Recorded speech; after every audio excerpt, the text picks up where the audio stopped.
So Pismal distribution of cash means at the time of dissolution of partnership firm, it is assumed that assets are realized immediately on the date of dissolution, and same day liabilities are also paid of immediately. म्हणजे एकाच दिवसामध्ये asset realise केले जातात आणि एकाच दिवसामध्ये liabilities paid of केल्या जातात असं अझम्पशन केलं जातं डिझोल्युशनच्या वेळेस. Okay, but it is not possible in reality. But in practically it is not possible do this job within 1 day or couple of hours. पण एका दिवसामध्ये शक्य नाहीये असेट रिअलाइज करणं आणि लायबिलिटीज पेड ऑफ करणं. मग there are many reasons to realise asset and liabilities paid off instantly.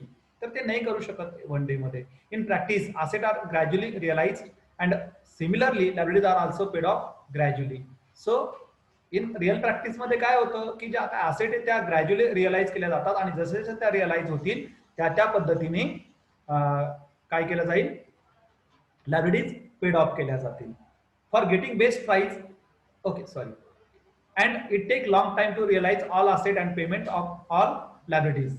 Okay, and it take long time to realize all assets and payment of all liabilities. आणि साठी खूप वेळ लागणार आहे asset realize करण्यासाठी आणि liabilities paid off करण्यासाठी. For getting best price for assets, partners sell these assets gradually. आणि त्याची प्राइस मार्केटमध्ये चांगली मिळण्यासाठी ते ग्रॅज्युअली रिअलाइज करतात असेट आणि त्याच पद्धतीने जसं जसं असेट रिअलाइज होईल त्या पद्धतीने ते काय करत चालतात, पेमेंट करत चालतात depending on cash collect from realisation of asset. म्हणजे लायबिलिटी जरी त्यांना पेड करायची असेल 1 टाइम पण ती पेड करू शकत नाही because asset are not realised at a 1 time. Asset जर रिअलाइज झाले ॲट अ टाइम तर ते at a time liabilities paid करू शकतात. जशा असेट सोल्ड होतील किंवा रिअलाइज होतील, जशी कॅश कलेक्ट होईल त्या पद्धतीने ते लायबिलिटीज काय करत चालतात, पेड करत चालतात. So as the name indicates that feasible distribution of cash, the assets are sold by firm in pieces and liabilities and partners capital are also paid in pieces. म्हणजे नावामध्येच पीस म्हणजे तुकड्या तुकड्यामध्ये, म्हणजे asset पण तुकड्या तुकड्यामध्ये काय करतात ते रिअलाइज करतात किंवा सेल करतात. आणि लायबिलिटीज अँड पार्टनर्स कॅपिटल ते सुद्धा त्या ठिकाणी कसं पेड करतात, तुकड्या तुकड्यामध्ये पेड करतात. This arrangement of selling asset and payment of liabilities and partners capital, 3 गोष्टी तिथे. असेट सेल करायच्या, लायबिलिटीज पेड करायच्या आणि जर शिल्लक राहिलं तर पार्टनर्सला वाटून घ्यायचं, partners capital in pieces. It's called piecemeal distribution of cash. त्यालाच आपण पिसमल डिस्ट्रीब्युशन ऑफ कॅश असं म्हणतो. म्हणजे जे काही कॅश आहे तर ती तुकड्या तुकड्यामध्ये डिस्ट्रीब्यूट करायची. कोणामध्ये डिस्ट्रीब्यूट करायची, लायबिलिटीज आणि पार्टनर्स कॅपिटल मध्ये डिस्ट्रीब्यूट करायची. The profit or loss on dissolution of partnership firm is non only after the realization of last asset or all asset are sold. त्या पार्टनरशिप फर्मला प्रॉफिट झाला का लॉस झाला हे कधी कळेल, ज्यावेळेस शेवटचे असेट रिअलाइज होईल आणि ते सर्व काय and all liabilities are completely paid off, सर्व लायबिलिटीज पेड होतील तेव्हा त्या फर्मला एक्झॅक्टली रिअलायझेशन लॉस झाला का रिअलायझेशन प्रॉफिट झाला हे समजेल. म्हणजेच काय, रिअलायझेशन लॉस कधी होईल, जर त्या ठिकाणी लायबिलिटीज पेड झाल्या आणि काही रक्कम पार्टनर्सला पेड झाली पण पार्टनरला संपूर्ण रक्कमच पेड झाली नाही, म्हणजेच त्या ठिकाणी जी काही पुरेशी रक्कम ती मिळाली नाही त्या असेट रिअलाइज करून, तर तिथे लॉस झाला. आणि जर पार्टनर लायबिलिटीज संपूर्ण पेड झाल्या, असेट त्याच्यानंतर पार्टनरचं कॅपिटल संपूर्ण पेड झालं आणि तरी कॅश त्या ठिकाणी शिल्लक राहत असेल तर त्यावेळेस काय म्हणतो आपण, त्याला त्या फर्मला रिअलायझेशन प्रॉफिट झाला असं आपण म्हणू शकतो.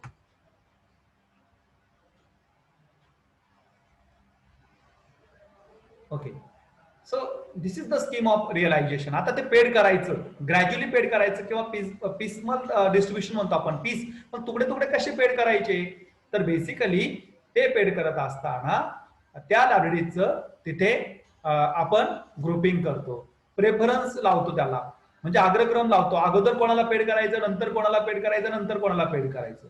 आता लायबिलिटीज साईड जर बघितली पार्टनरशिप फर्मची, तर तिथे काय असतं, पार्टनर्स कॅपिटल असेल, त्याचा प्रॉफिट अँड लॉस अकाउंटचा बॅलन्स असेल पण त्याचा इथे काही संबंध नाही.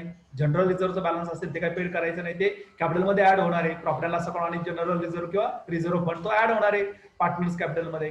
त्यानंतर काय असतं, सन्ड्री क्रेडिटर्स असतात, बँक लोन असतं, त्याच्यानंतर आणखीन काय असू शकतं, पार्टनर्स कॅपिटल झालंय त्याच्यानंतर पार्टनर्स लोन असू शकतं, म्हणजे इंटरनल लायबिलिटीज म्हणतो आपण त्याला. त्याच्यानंतर आणखीन काय असू शकतं, काही गव्हर्नमेंट ड्यूज असू शकतात, काही वर्कर्स ड्यूज असू शकतात, कर्मचाऱ्यांचं देणं राहिलेलं आहे रिझोल्युशनच्या वेळेस, गव्हर्नमेंटचे काही टॅक्सेस पेड करायचे राहिले ते त्या ठिकाणी असू शकतात, रिलायझेशन एक्सपेन्सेस पेड करायचे राहिले असतील. सो हे सर्व त्या ठिकाणी लायबिलिटीज दिलेल्या असतात आणि मग त्याचं आपल्याला प्रेफरन्स ठरवावा लागतो अगोदर कोणाला पेड करायचं ते. मग अगोदरच त्या ठिकाणी पार्टनर्सने असेट रिअलाइज केले आणि स्वतःचे पैसे घेतले असं होईल का? स्वतःला नाही हे करता येईल त्या ठिकाणी. म्हणजे आपण तिथे काय करतो, जे काही अग्रक्रम असेल त्या अग्रक्रमाने त्या ठिकाणी पेमेंट केलं जातं. ते पार्टनरशिप ऍक्ट 1932 मध्ये प्रिस्क्राईब केलं की कोणाला कधी पेमेंट करायचं, कोणाचा राईट अगोदर असेल, प्रेफरन्स कोणाला अगोदर द्यायचा तो. सो इथे पहिलं कोणाला पेड करायचं, payment to preferential creditor first realisation, म्हणजे पहिली जर असेट रिअलाइज झाल्या आणि जी काही कॅश येईल त्यातून पहिलं अगोदर कोणाला पेड करायचं, payment to preferential creditor. Preferential क्रेडिटर्सला त्या ठिकाणी पेड करायचं. प्रेफरन्शियल क्रेडिटर्स मध्ये कोण येतं, तिथे गव्हर्नमेंट ड्यूज येतात, म्हणजे त्या सरकारचं काही देणं राहिलं असेल तर ते पेड करायचं अगोदर. त्याच्यानंतर वर्कर ड्यूज येतात, त्याच्यामध्ये कर्मचाऱ्यांचं काही सॅलरी वगैरे पेड करायची राहिली असेल तर ती पेड करायची तिथे. तर ती पेड केल्यानंतर ओके, गव्हर्नमेंट ड्यूज पेड करायचे, त्याच्यानंतर वर्कर्स ड्यूज पेड करायचे, काही रिअलायझेशन एक्सपेन्सेस पेड करायचे राहिले, पेड करावे लागतात. म्हणजे रिअलायझेशन करण्यासाठी जो खर्च आहे तो अगोदरच पेड, त्यासाठी तरतूद करतात, प्रोव्हिजन फॉर रिअलायझेशन एक्सपेन्सेस, ती अगोदर पेड करायची. हे सर्व प्रेफरन्शियल क्रेडिटर्स मध्ये येतं. त्याच्यानंतर पेमेंट टू सेक्युअर्ड क्रेडिटर्स, म्हणजे preferential government dues, worker dues, त्याच्यानंतर रिअलायझेशन एक्सपेन्सेसची प्रोव्हिजन तरतूद करून ठेवली की त्याच्यानंतर पुढचं जे काही कॅश येईल असेट रिअलाइज करून ती पेड कोणाला करायची, तर सेक्युअर्ड क्रेडिटर्सला, म्हणजे बँक लोनला किंवा सेक्युअर्ड डिबेंचर वगैरे, डिबेंचर नाही पण सेक्युअर्ड लोन असेल त्या ठिकाणी, तर जे काही सेक्युअर्ड लायबिलिटीज असेल तर ती सेक्युअर्ड लायबिलिटीज तिथे पेड करायची. आता सेक्युअर्ड लायबिलिटीज पेड केल्यानंतर पुढे पेड करायचं अनसेक्युअर्ड क्रेडिटर्सला. अनसेक्युअर्ड क्रेडिटर्स मध्ये काय येईल, बिल्स पेबल येईल, सन्ड्री क्रेडिटर्स येईल, ट्रेड क्रेडिटर्स येतील, त्याच्यानंतर बँक ओव्हरड्राफ्ट येईल जर तो सेक्युअर्ड नसेल तर.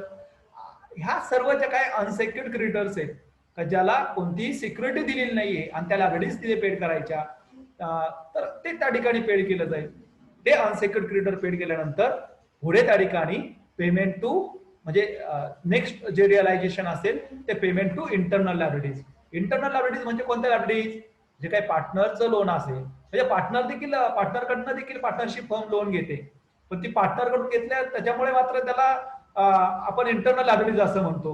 म्हणजे पार्टनर्स लोन पेड केलं जाईल आणि पार्टनर्स लोन पेड केल्यानंतर शेवटचं पेमेंट होईल ते lastly payment to partners capital. If there is any residual amount is there, तिथे काही जर शिल्लक असेल, काही रक्कम शिल्लक असेल तर ती त्या ठिकाणी पेड केली जाईल पार्टनर्सला. अदरवाईज मात्र तिथे पार्टनर्सला जर काही शिल्लक राहिलं नाही तर तो पार्टनरचा लॉस झाला, त्याला आपण रिअलायझेशन लॉस असं म्हणतो. आणि कधी कधी त्या ठिकाणी जास्त रक्कम शिल्लक राहते त्यावेळेस त्याला आपण रिअलायझेशन प्रॉफिट असं म्हणणार आहोत. ओके, हे आणखीन डिस्क्रिप्टिव्ह मध्ये आपण ऑर्डर ऑफ पेमेंट बघणार आहोत. Order of payment of liabilities हे खूप महत्वाचं आहे या प्रॉब्लेम मध्ये. असेट कशा रिअलाइज झाले ते प्रॉब्लेम मध्ये दिलेलं असतं, पण पेमेंट कसं कसं करत जायचं हे आपल्याला सांगितलेलं नसतं. ते आपल्याला ड्यू ऑर्डरने द्यावं लागतं. म्हणजे सुरुवातीला आपल्याला काय पेड करायचं, प्रेफरन्शियल क्रेडिटर, नंतर सेक्युअर्ड क्रेडिटर, सेक्युअर्ड क्रेडिटर नंतर unsecured creditor, unsecured creditor paid केल्यानंतर internal partners loan, internal liabilities paid करायची, आणि इंटरनल लायबिलिटीज पेड केल्यानंतर जर पैसे शिल्लक राहिले असेल तर पार्टनर्स कॅपिटलला आपल्याला पैसे पेड करायचे, पार्टनर्स कॅपिटल पेड करायचं. So this is the due order. 5 याच्यामध्ये बघितलं आपण. पहिलं प्रेफरन्शियल क्रेडिटर, त्याच्यानंतर secured creditor, unsecured creditor, internal loan, internal liabilities, आणि त्याच्यानंतर शेवटी partners capital. So order of payment of liabilities and partners capital is as follows. मग इथे जे काही फर्स्ट ऑर्डर आहे, फर्स्ट ऑर्डर मध्ये आपण कोणाला पेड करतो, पेमेंट टू प्रेफरन्शियल क्रेडिटर. खूप महत्वाचं आहे, प्रेफरन्शियल क्रेडिटरला पेड करायचं. Preferential creditors include 3 types of liabilities is as follows. त्याच्यामध्ये 3 प्रकारच्या लायबिलिटीज येतात. त्यामध्ये पहिली लायबिलिटीज येते realisation expenses or dissolution expenses or provision on realisation expenses. म्हणजे जे काही रिअलायझेशन करण्यासाठीचा जो खर्च येणार आहे तो अगोदरच काढून ठेवला जातो, ती पेड करायचं सर्वात अगोदर पहिल्या कॅश मधून. त्याच्यानंतर गव्हर्नमेंट ड्यूज, जे काही गव्हर्नमेंटचं देणं असेल, government dues include various dues to government in terms of income tax paid करायचं राहिला असेल, जीएसटी पेड करायचं राहिला असेल, property tax, municipal taxes, excise duties, penalty, interest on dues etcetera. Okay, हे जे काही गव्हर्नमेंटचं पेमेंट करायचं राहिलं असेल ते त्या ठिकाणी प्रेफरन्शियल क्रेडिटर मध्ये येतं. आणि एम्प्लॉई ड्यूज मध्ये employee dues include various outstanding balances in terms of salary, wages, provident fund, bonus etcetera. ते डिझोल्युशन करत असताना त्या कर्मचाऱ्यांचं काही सॅलरी वगैरे द्यायचं राहिला असेल, त्यांचा काही बॅलन्स शिल्लक राहिला असेल तर तो पेड करायचा. इथे रिअलायझेशन एक्सपेन्सची जी प्रोव्हिजन आहे ती सर्वात अगोदर करायची. त्याच्यानंतर मात्र गव्हर्नमेंट ड्यूज आणि एम्प्लॉई ड्यूज दोन्ही जरी त्या ठिकाणी एकत्र म्हणजे प्रॉब्लेम मध्ये असेल तर एकाच वेळेस दोनही त्या ठिकाणी पेड करायचं. ओके, त्याच्यानंतर नंबर 3 म्हणजे गव्हर्नमेंट ड्यूज आणि एम्प्लॉई ड्यूज एकाच वेळेस त्या ठिकाणी पेड करायचं. हे लक्षात घ्याला, गव्हर्नमेंट ड्यूज मध्ये काय काय येतं, सर्व प्रकारचे टॅक्सेस येतात. आणि एम्प्लॉई ड्यूज मध्ये एम्प्लॉईला पेड करायचं जेवढं काही शिल्लक राहिलं असेल, salary, wages, provident fund, bonus etcetera, ते सर्व त्या ठिकाणी घ्यायचं. सो ही फर्स्ट ऑर्डर झाली. फर्स्ट ऑर्डर मध्ये अगोदर आपल्याला provision on realisation expenses paid करायचे आणि हे दोनही एकाच वेळेस प्रॉब्लेम मध्ये असेल तर मग मात्र आपल्याला त्याचा रेशो कॅल्क्युलेट करावा लागतो. म्हणजे फॉर एक्झाम्पल तुमच्या प्रॉब्लेम मध्ये इन्कम टॅक्स दिले असेल 10,000 आणि आउटस्टँडिंग सॅलरी दिली असेल 5,000, तर अगोदर इन्कम टॅक्स पेड करायचा नंतर सॅलरी पेड करायचं असं नाही करायचंय. आता इन्कम टॅक्स किती आहे 10,000 आणि आउटस्टँडिंग सॅलरी 5,000, तर मग आणि तिथे कॅश जी काही रिअलाइज झाली असेल ती फक्त त्या ठिकाणी 7,500 रिअलाइज झाली त्या टप्प्यावर. तर मग इथे आपल्याला इन्कम टॅक्स 10,000, आउटस्टँडिंग सॅलरी 5,000, त्याचा रेशो क्रिएट होतो 2:1 आणि मग जी कॅश अवेलेबल 7,500 ती मात्र दोघांनाही वाटायची आपल्याला 2:1 ने. म्हणजे इन्कम टॅक्स तुर्तास 5,000 पेड करा, सॅलरी 2,500 पेड करा. मग परत पुढची कॅश आल्यानंतर, पुढचे असेट रिअलाइज झाल्यानंतर कॅश येईल त्याच्यातून राहिलेली रक्कम पेड करा.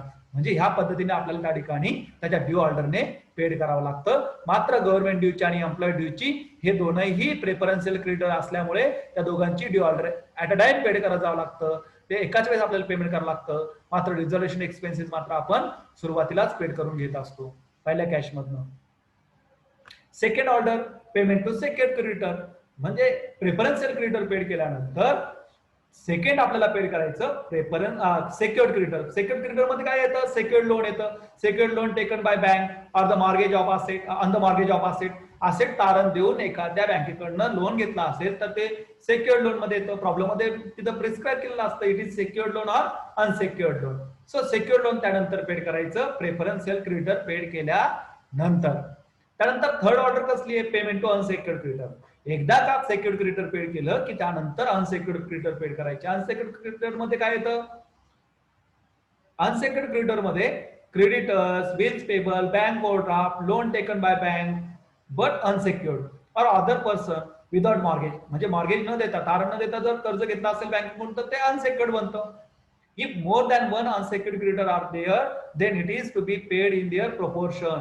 आता एकाच प्रॉब्लेम मध्ये क्रेडिटर पण दिले, बिल्स पेबल पण दिले, बँक ओव्हरड्राफ्ट पण दिले, हे तीनही दिले फॉर एक्झाम्पल, किंवा आणखीन चौथंही दिलं असेल आणि चारही अनसेक्युर्ड क्रेडिटर आहे, तर मग एक एक जो अगोदर असेल तो नाही पेड करायचा, तर तिघांचा रेशो कॅल्क्युलेट करायचा. आता सपोज ह्या तिघांच्या बाबतीमध्ये दिलेल्या प्रॉब्लेम मध्ये सेक्युर्ड क्रेडिटर सेक्युर्ड क्रेडिटर 30,000 आहे, बिल्स पेबल 20,000 आहे आणि बँक ओव्हरड्राफ्ट 10,000 आहे. तर मग इथे कसं पेड करायचं, तिघांचा रेशो कॅल्क्युलेट करायचा. 30,000, 20,000 आणि 10,000, 3:2:1, 3:1. म्हणजे जी काही कॅश येईल तर ती कॅश त्या रेशोने डिस्ट्रीब्यूट करायची आणि परत कॅश आली की रिमेनिंग कॅश त्या ठिकाणी डिस्ट्रीब्यूट करायची. त्यानंतर फोर्थ ऑर्डर त्या ठिकाणी पेमेंट टू इंटरनल लोन. जर पार्टनर कडून लोन घेतला असेल तर ते पार्टनरचं लोन त्या ठिकाणी पेड करायचं. आणि पार्टनर लोन पेड करत असताना देखील ऍट अ टाइम तिथे एकापेक्षा जास्त पार्टनरचं लोन जर मेन्शन केलं असेल तर तिथे पण त्या दोघांच्या रेशोने ते डिस्ट्रीब्यूट करायची आलेली कॅश. जर कॅश सफिशियंट अवेलेबल असेल, संपूर्ण पेड होत असेल ते हेड, तर मग मात्र रेशो कॅल्क्युलेट करण्याची गरज पडत नाही. पण जर कॅश कमी आहे, आणि बहुतेक वेळेस असंच होतं, कॅश कमी असते